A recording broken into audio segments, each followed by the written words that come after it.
Hello friends, आज मैं review करने वाला हूँ book how will you major your life. तो ऑथर शेयर करते कि जब वो अपने कॉलेज के रीयूनियन में गए थे एंड वो उन लोगों से मिले थे जो उनको एक टाइम पे लगता था कि करके ये लोग बहुत ज़्यादा सक्सेसफुल रहेंगे अपने करियर में एंड बहुत ज़्यादा खुश रहेंगे।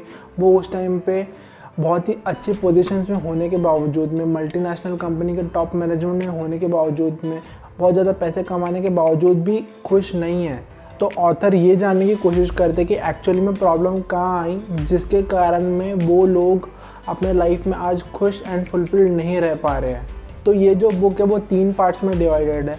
तो जो पहला पार्ट है उसमें ये बता दें करके हम अपने करियर में जिसमें हम अपना मेजॉरिटी टाइम स्पेंड करते हैं उसमें हम सक्सेसफुल एंड फुलफिल्ड कैसे रहें। अपने रिलेशनशिप्स में जो कि हमारे लाइफ का एक बहुत ही इंपॉर्टेंट एंड इंटीग्रेटेड पिलर है उसमें सक्सेसफुल एंड फुलफिल्ड कैसे रहें। एंड थर्ड पार्ट में ये बता दें करके हम एथिकली एंड इंटीग्रिटी वाली लाइफ कैसे जी सके जिसके कारण हम कोई भी अनएथिकल काम नहीं करें, बेसिकली कि हमको जेल जाने जैसे काम नहीं करने पड़े। अगर हम अपने लाइफ में सक्सेसफुल रहना चाहते हैं ना, तो हमको हमारे लाइफ में 3 वैल्यूएबल रिसोर्सेज मिलते हैं, हमारे टाइम, हमारा टैलेंट एंड हमारी एनर्जी। एंड ये बुक हमको ये सिखाती है करके हमको वो तीनों रिसोर्सेज जो कि टाइम, टैलेंट एंड एनर्जी, उनको कैसे एलोकेट करना है ताकि हम अपने करियर में सक्सेसफुल एंड फुलफिल्ड रह सके, हम अपने रिलेशनशिप में सक्सेसफुल एंड फुलफिल्ड कैसे रह सके एंड हम अपने लाइफ को एथिकली कैसे जी सके। तो रिसोर्सेज को प्रॉपरली एलोकेट करना बहुत ज़्यादा ज़रूरी है, क्योंकि अगर हम रिसोर्सेज को प्रॉपरली एलोकेट नहीं करेंगे ना तो वो बैलेंस नहीं बनेगा और कहीं कहीं चीज़ें ना डिसबैलेंस होने के कारण में बहुत ही प्रॉब्लमेटिक सिचुएशन क्रिएट हो जाएंगी। अब मैं ना इस चीज़ को एक एग्जांपल देकर समझाता हूँ। अगर आप लोगों से पूछोगे कि करके उनके लाइफ में सबसे ज़्यादा इंपॉर्टेंट क्या है, उनका करियर या फिर उनके रिलेशनशिप्स, तो मेजॉरिटी लोग यही बोलेंगे कि उनके रिलेशनशिप उनके करियर से ज़्यादा इंपॉर्टेंट है।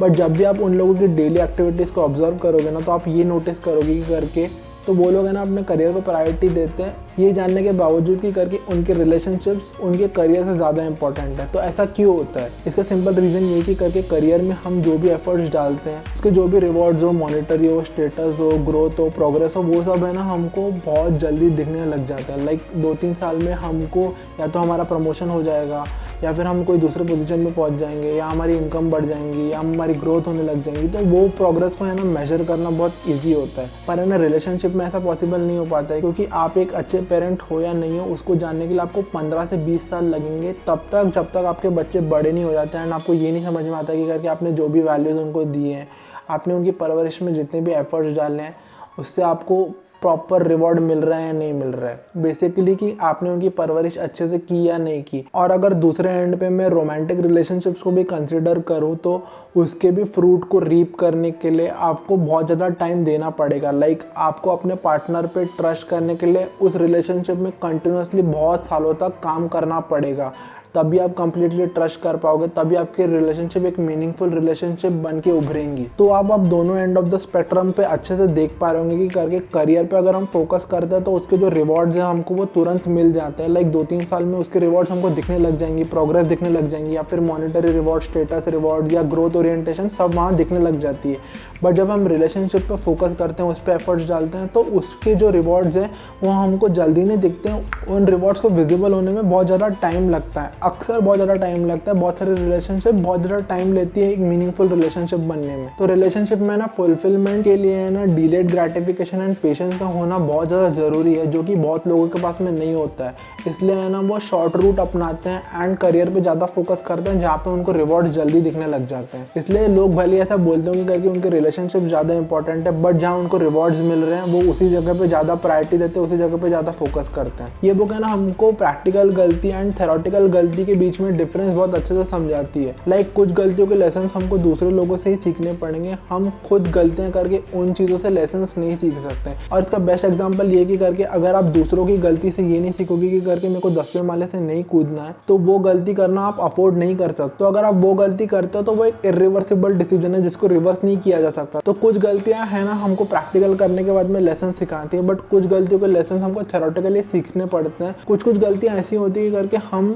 उनको को करना अफोर्ड कर ही नहीं सकते हैं। तो ये बुक हमको ये भी चीज़ सिखाती है करके हम कैसे प्रॉपर फ्रेमवर्क्स को यूज़ करके दूसरों की गलतियों से बहुत अच्छे लेसन सीख सकते हैं। और इस बुक से एक और चीज़ जो मैंने कहीं और नहीं पढ़ी थी बट इस बुक से सीखी थी वो ये थी कि करके ज़रूरी नहीं है कि करके जो काम हमको सबसे ज़्यादा पैसे देता है वो हमको बहुत ज़्यादा मोटिवेट भी करता हो। ऐसा हो सकता है कि करके एक काम है जो कि आपको बहुत बहुत ज़्यादा पैसे देता हो बट उस काम को करने के लिए आप बिल्कुल भी मोटिवेटेड नहीं हो। तो जो हम बोलते हैं ना कि करके money is the biggest motivator, तो इस बुक ने ऐसा प्रूव किया है कि करके ज़रूरी नहीं है कि करके money is always the biggest motivator. और उस चीज़ को समझाने के लिए इस बुक ने दो टर्मिनोलॉजीज को यूज़ किया है, एक है मोटिवेटिंग फैक्टर्स, दूसरा है हाइजीन फैक्टर्स। तो जब आप motivating factors and hygiene factors को अच्छे से समझ जाओगे ना, तो आपको समझ में आ जाएगी कि करके कौन सी चीज़ें मेरे को काम करने के लिए मोटिवेट करती है एंड कौन सी चीज़ें हाइजीन मेंटेन करने के लिए ज़रूरी है। लाइक हाइजीन मतलब जो आपको प्रॉपर कंफर्ट दे ताकि आप अपने जॉब से डिससेटिस्फाइड नहीं रहो, और ये दोनों चीज़ें ना बहुत अलग अलग है।